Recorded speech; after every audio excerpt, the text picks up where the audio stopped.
की जो शुल्क आहे हा सुद्धा कसा रद्द व्हावा आणि आपल्या शेतकऱ्यांना भाव मिळावा. आहेत हे जे म्हणतात 2000 हे जे आहे सर्रास नाही आहेत. काही ठिकाणी जे क्वचित 2000 मिळतात, नाही तर 600 700 800 900 रुपये भावाने जात आहेत. 1500 रुपये तर खर्च आहे क्विंटल मागे आणि तो त्याच्या खाली आता भाव 1500 रुपये क्विंटलला तुम्ही फायदा देणार की नाही? माझा खर्च झालेला एखाद्या वस्तूवर खर्च 1500 रुपये तर मला 2 पैसे तुम्ही फायदा देणार की नाही? म्हणून तो 2250चा मिनिमम असला पाहिजे. ती जी आहे ती आधारभूत किंमत ही कायमस्वरूपी ठरवली पाहिजे. तुम्ही जो म्हणता मला मान्य आहे की शहर आणि ग्रामीण याचा जो आहे आपल्याला समतोल साधायचा, म्हणून मी तुम्हाला एक गोष्ट दिलं की जो आहे 3000 रुपयेपर्यंत जे आहे तुम्ही निर्बंध लावू नका. त्याच्यावरती 3 ते 4 पर्यंत गेला तुम्ही एक्सपोर्ट प्राइस काय तो आहे मिनिमम तो लावा. 4000 ते 5000 ड्युटी लावा. पुढे काय लावा ना, नंतर बंद करा. 6000 झाले तर बंद करा, निर्यात नाही. परंतु एकदम 700 ना 800 रुपये तुम्ही जे म्हणता ना नाफेड ते नाफेड स्वतः खरेदी करत नाही.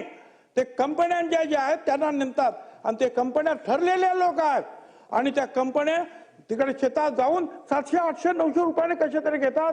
पण सोडून जाईल म्हणून लोक विकतात आणि नंतर ते ठेवतात आणि मग भाव वाढल्यानंतर आणि तोच कांदा जो आहे नंतर नाफेड सुद्धा विकत घेतो. अध्यक्ष महोदय खाली फार अंधाधुंद चाललेले आहे अध्यक्ष महोदय आणि म्हणून आज शेतकरी जे आहेत पाण्याच्या टाकीवर चढले. माझी जे आहे उपमुख्यमंत्री जे बसलेले आहेत त्यांना मी विनंती करतोय की आपण अनेक वेळेला अनेक प्रश्न घेऊन जे आहेत भारत सरकारकडे जाता आणि प्रश्न सोडवता, ही आनंदाची गोष्ट आहे. पण मग या कांद्याचा प्रश्न सुद्धा कायमचा मार्गी लावण्यासाठी मी जे काही सांगितलं त्याप्रमाणे आधारभूत किंमत 2250 रुपये आणि त्याच्यानंतर जर वाढत गेली तर टप्प्याटप्प्यानं जे आहे तुम्हाला जे इतर निर्बंध लावता येतील. एक लक्षात घ्या, खर्चाच्या पेक्षा तुम्ही अर्धा आम्हाला फायदा देणार की नाही शेतकऱ्याला? काय 2000 रुपये म्हणून तुम्ही सांगणार? 2000 रुपये नाही येतो, 700 800 1000 1500 पर्यंत चालतो. खर्चच माझा 1500 रुपये आहे. त्याच्यामध्ये अवकाळी पाऊस, त्याच्यामध्ये आणखीन काहीतरी भानगडी आणि त्याच्यामुळे जे आहे आणखी नुकसान. अध्यक्ष महोदय, भारत सरकारकडे जाऊन ताबडतोब याचा तुम्ही जो निपटारा करणार की नाही या प्रश्नाचा कायमस्वरूपी हा प्रश्न आहे आमच्या मतदारसंघात. राज्यातले 4-5 जिल्हे जे आहेत ग्रासलेले आहेत या सगळ्या प्रश्नांना. अध्यक्ष महोदय, ज्येष्ठ सदस्य भुजबळ साहेब जे मांडतात ते पोट तिडकीने मांडतात. ते खऱ्या अर्थाने आपला हा जो कांद्याचा प्रश्न आहे याच्यामधनं कायमस्वरूपी मार्ग निघाला पाहिजे. अध्यक्ष महोदय, मी मान्य भुजबळ साहेबांनी जी मागणी केली, आपण पुढच्या काळामध्ये लवकरात लवकर केंद्राकडे जाऊन आपले जे कांदे उत्पादक शेतकरी यांचे जे लोकप्रतिनिधी यायला तयार असतील यांना सगळ्यांना घेऊन पहिले आपल्या महाराष्ट्रामध्ये आपण एक त्याच्यामधला एक स्ट्रॅटेजी तयार करू, एक प्लॅन तयार करू आणि केंद्र सरकारकडे जाऊन आपल्याला कायमस्वरूपी याच्यामधनं मार्ग काढण्यासाठी एक बैठक घेऊन मार्ग काढण्यात येईल. हा ताबडतोबीनं सोडवण्याचा प्रश्न आहे अध्यक्ष महोदय. उपमुख्यमंत्री बोलतात, ऐकून घ्या. उपमुख्यमंत्री बोलतायत, ऐकून घ्या. उपमुख्यमंत्री बोलतात. भुजबळ साहेबांनी मांडलेला प्रश्न जो आहे अतिशय महत्वाचा आहे आणि कांदा शेतकऱ्यांच्या दृष्टीने जिव्हाळ्याचाही आहे. आपण त्याचा अनुभव मध्ये मध्ये घेत असतो. जेव्हा अगदीच भाव खाली येतात आणि तेव्हाही परिस्थिती आपल्याला शेतकऱ्यांची असते आणि जेव्हा भाव वर येतात त्यावेळेस ते एक्सपोर्ट ड्युटीचा जो विषय असतो तो यामध्ये खरं म्हणजे आपला एकूण भारताची कांदा पिकवण्याची क्षमता 60% आहे पूर्ण आणि त्याच्यामध्ये 40% महाराष्ट्राचा वाटा आहे. त्यामुळे मोठा वाटा आपला 40% महाराष्ट्राचा आहे. आणि यामध्ये मध्ये जेव्हा असा प्रसंग आला होता त्यावेळेस देखील आम्ही पियुष गोयल आणि यांना सांगितलं की बाबा ही अशी अशी परिस्थिती आहे, आपल्याला याच्यामध्ये मार्ग काढला पाहिजे. आणि त्यावेळेस भुजबळ साहेब 5 लाख मेट्रिक टन कांदा केंद्र सरकारच्या माध्यमातून खरेदी केला गेला, ही वस्तुस्थिती आहे. त्यापूर्वी 40% एक्सपोर्ट ड्युटी होती. मग आपण जेव्हा विनंती केली त्यानंतर 20% एक्सपोर्ट ड्युटी झाली भुजबळ साहेब. आणि मला आठवत आहे की मुख्यमंत्री असताना 31 डिसेंबर 2023 या रोजी आम्ही ही बंदी उठवण्याबाबत लेखी पत्र दिलं होतं पियुष गोयल यांना आणि त्याचबरोबर मी अजितदादा आणि देवेंद्रजी आम्ही तिघांनी मिळून अमित शाह साहेबांना देखील या बाबतीमध्ये सांगितलं की परिस्थिती अशी आमच्या राज्यातली आहे आणि कांदा पिकवणारे शेतकरी अडचणीत आहे आणि त्यामुळे आपल्याला मी एवढंच सांगतो, जास्त आता याच्यामध्ये चर्चा करून उपयोग नाही, हा केंद्र शासनाशी निगडीत आहे आणि म्हणून यामध्ये एकच आहे. दुसरा देखील आपण एक उपाय त्यामध्ये एक काकोडकर समिती आहे याच्यामध्ये कांदा नाशवंत पीक असल्यामुळे ते जास्त टिकलं पाहिजे म्हणून इरॅडिशन केंद्र देखील आपण समृद्धीच्या आजूबाजूला देखील करण्याचं त्यांनी सुचवलं. त्याच्यावर देखील भुजबळ साहेब आम्ही काम करतोय, जेणेकरून जेव्हा भाव कमी असतील तेव्हा त्याला आपण स्टोअर करून ठेवायचं आणि जेव्हा भाव आले की आपण ते बाजारात, हाही एक आपण पर्याय आपण करतोय. परंतु मी मुख्यमंत्री महोदय आणि मी आणि अजितदादा आम्ही स्वतः या बाबतीमध्ये केंद्र सरकारशी पाठपुरावा करू, त्यांच्याकडे जाऊ, त्यांना भेटू, तुम्हाला सोबत आम्ही अमित शाह साहेबांकडे जाऊ आपण आणि हा गंभीर जो विषय आहे हा कायमस्वरूपी निकालात निघाला पाहिजे. या बाबतीत तुमचं मत जे आहे ते सरकारचंही मत आहे, कारण हा शेतकऱ्याच्या पाठीशी उभं राहणार सरकार आहे. त्यामुळे हा विषय कायमचा निकाली लावण्यासाठी आपण त्यांना विनंती करू आणि याच्यातून मार्ग काढू.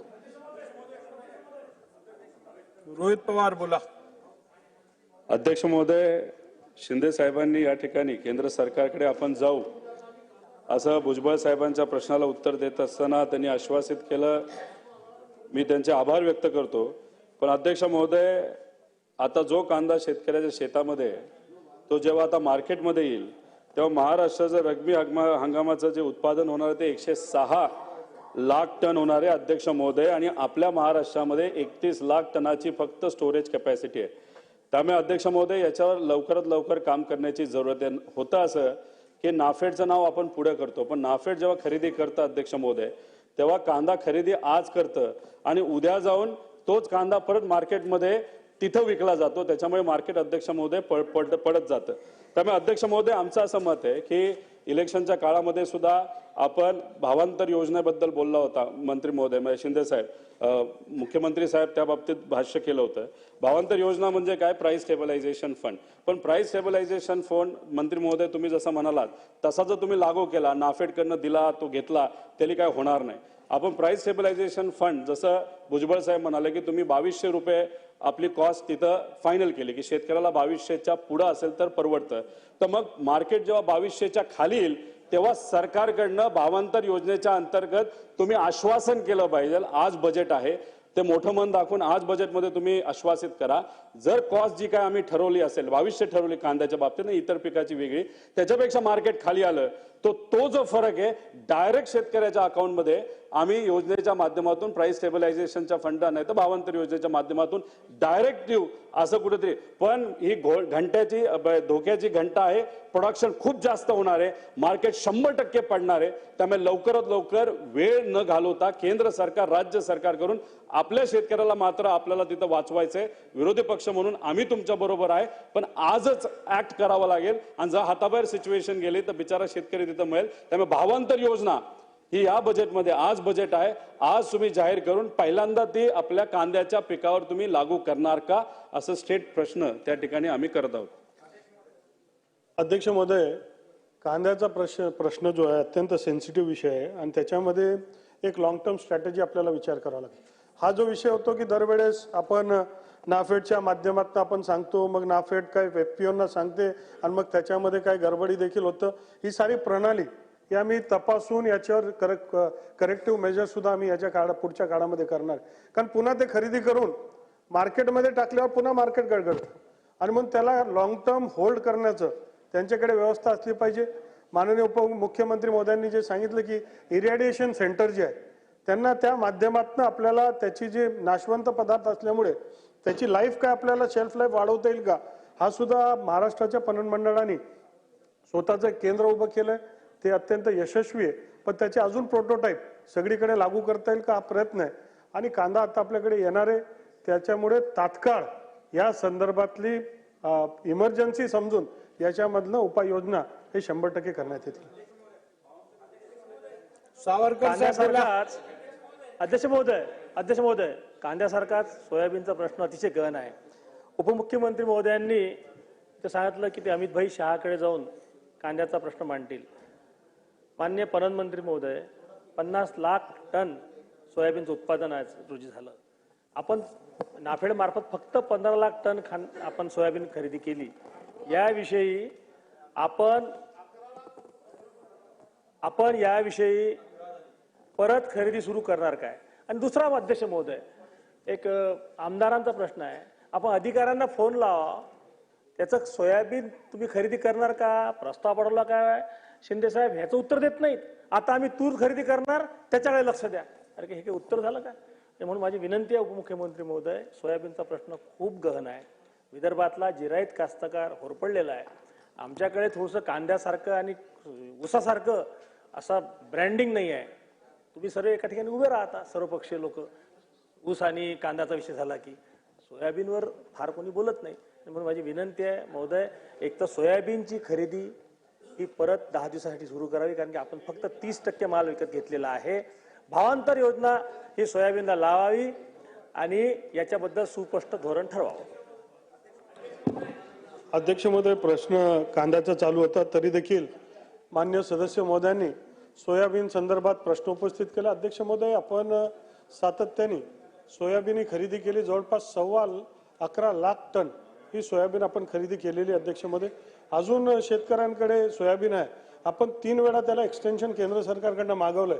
अजून देखील आपली मागणी प्रलंबित आहे आणि पुढच्या काळामध्ये अजून त्याला एक्सटेन्शन मिळेल का याच्यासाठी प्रयत्न करू.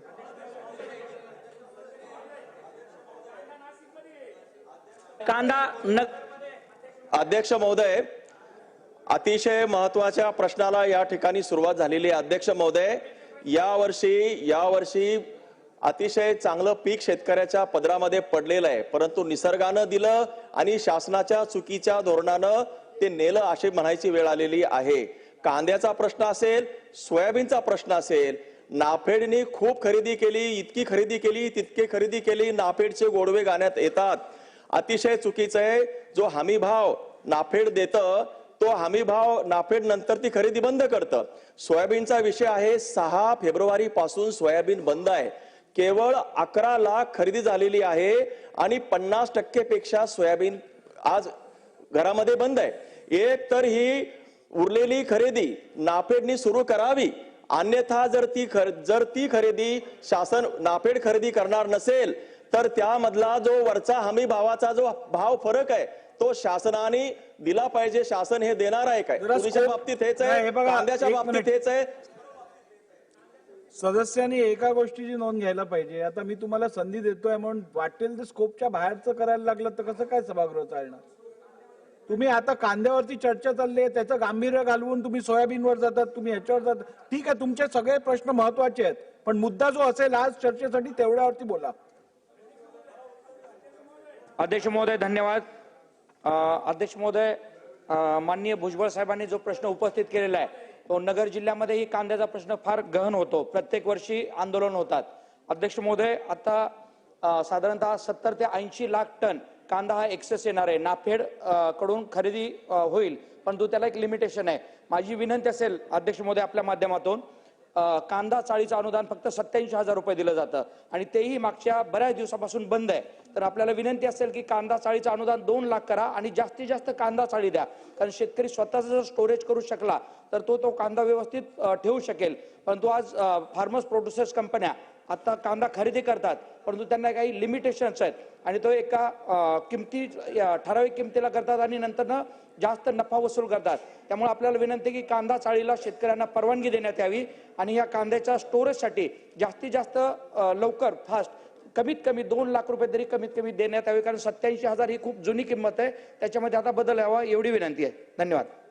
अध्यक्ष महोदय, ही बाब खरी आहे की आपला शेतकरी हा कष्ट करून पिकवतो, पण पिकल्यानंतर विकणं अत्यंत अवघड काम आहे अध्यक्ष महोदय, आणि त्याच्यासाठी फार मोठ्या प्रमाणात आपल्या सगळ्यांचे प्रयत्न चालू आहेत. अध्यक्ष महोदय, कांदा जो आहे तो महत्वाचा आहे. काही ठराविक सीझनमध्ये तो पिकतो, त्याच्यानंतर 12 महिने त्याची गरज असते आणि म्हणून त्याचं व्यवस्थित स्टोरेज व्हावं ही क्रमप्राप्त आहे. अध्यक्ष महोदय, कृषी मंत्री महोदयांच्या माध्यमातून अधिक कांदा चाळीसाठी आपल्याला निधी कसा मिळेल, अनुदान कसं मिळेल आणि त्याचे अजून व्याप्ती कशी वाढवता येईल याच्या संदर्भात जरूर प्रयत्न केला जाईल.